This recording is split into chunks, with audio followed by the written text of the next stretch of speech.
right, so listen, now we got the Bo Nickal, Paul Craig fight. This is a big one. Everybody was talking about Bo Nickal. I know, TJ, last time you were here, you were talking about wrestling. TJ, you wrestled in college at Cal State Fullerton. Yep. Luke, great wrestling background in jiu-jitsu. Tree, Rampage was talking about wrestling, same thing. This guy's hype on wrestling is through the roof. Yeah. What did we see from Bo Nickal that we like, that we don't like? Luke, I'll start with you. He was scared to take Paul Craig down. I mean, if you're that good at wrestling and you talk all this game, Paul Craig is pretty average when it comes to the ground game.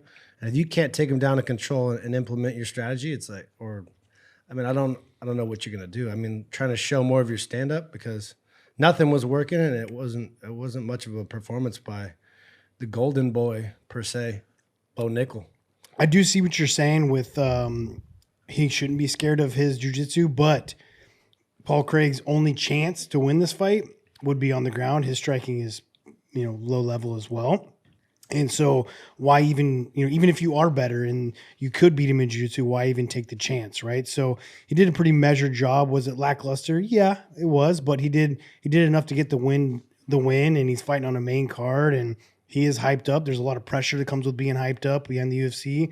I'm a big Bo Nickal fan because I've trained with him. He trains with my strength conditioning coach. I've followed his career through wrestling, and so I hope the best for him, and I put some money on him. Again, my bookie won another 4 fights, so I'm on a 12-fight win streak right now. You on 12 fights? 12 fights, yeah. Wow. Yeah. I won every fight too. Yeah. Did you? Yeah. So you bet against Stipe? Yeah. I mean, yeah.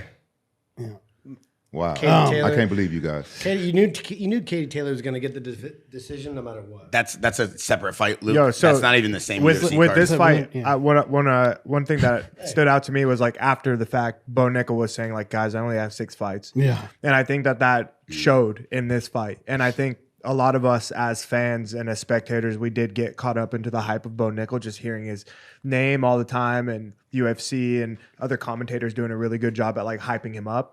And yeah, he is a phenomenal wrestler and has a lot of like, accolades and stuff. But I think in this fight, we just got to see the truth and see like, yeah, this guy still has a long way to go before he can really like be the Bo Nickal that everybody, thinks he is, or that we were sold. Mm-hmm. We got to see the truth. It's like, and it's going to take some more time to really open up in there, get comfortable, and like putting guys away. Like we thought he was going to put away Paul Craig. Yeah. It's just going to take some more fights and him getting comfortable in there for sure. Yeah, I like the take, same as that, is that Uncle Chael said, Bo Nickal having someone in his corner telling him, dude, like, don't wrestle with this guy. Don't wrestle with this guy. The only chance this guy has is on the floor, but you're such a collegiate wrestler. You're the best in the world. You won 2 world championships. Like, you're insane at wrestling. Like, take the guy down and show everybody what you got. Uncle Chael had a pretty good video commentary about this whole fight.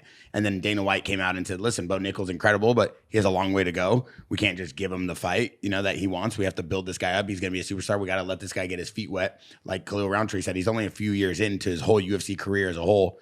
But I mean, TJ, you talked about having a good camp. You're very vocal with me about the fighters we bring on the team and how we build this gym and what you think will help us build an atmosphere here to help athletes become the best they can. What do you think a guy like Bo Nickal needs in his corner to become a world champion?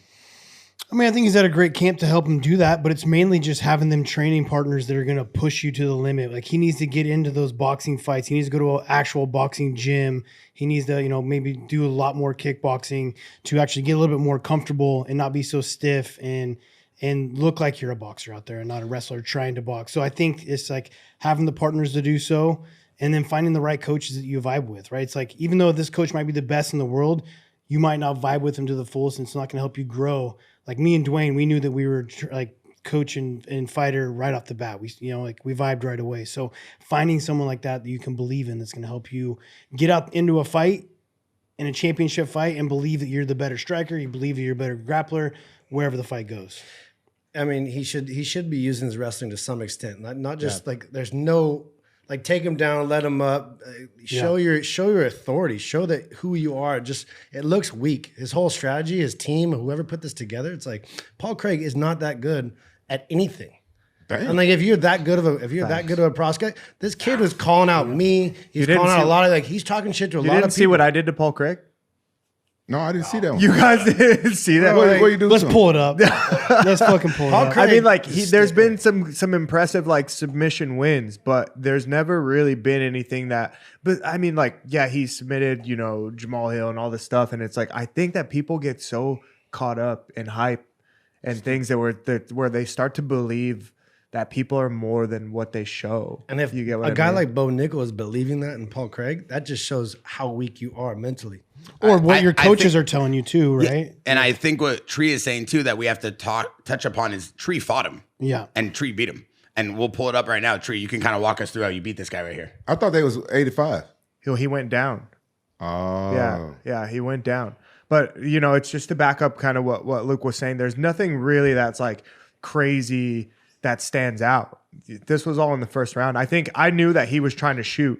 So I was just like really comfortable, and I just was, still myself and keeping the distance and throwing strikes. But I knew that the only like thing he thought he could do to beat me was shoot. And I heard his coaches. There's no way they can strike with you. Bro, there's no one that looks more relaxed than fucking Clelio before a fight. Yeah.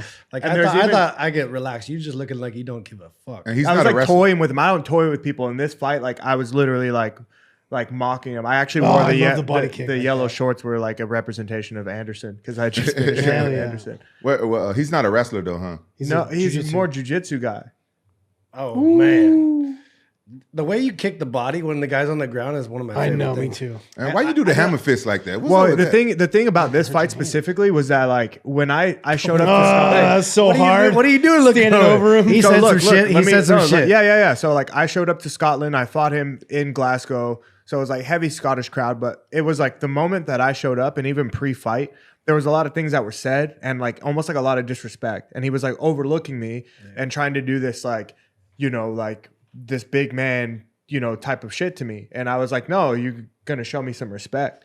Yeah. And so from the weigh-ins and all this stuff, I just felt like he was constantly trying to like intimidate me.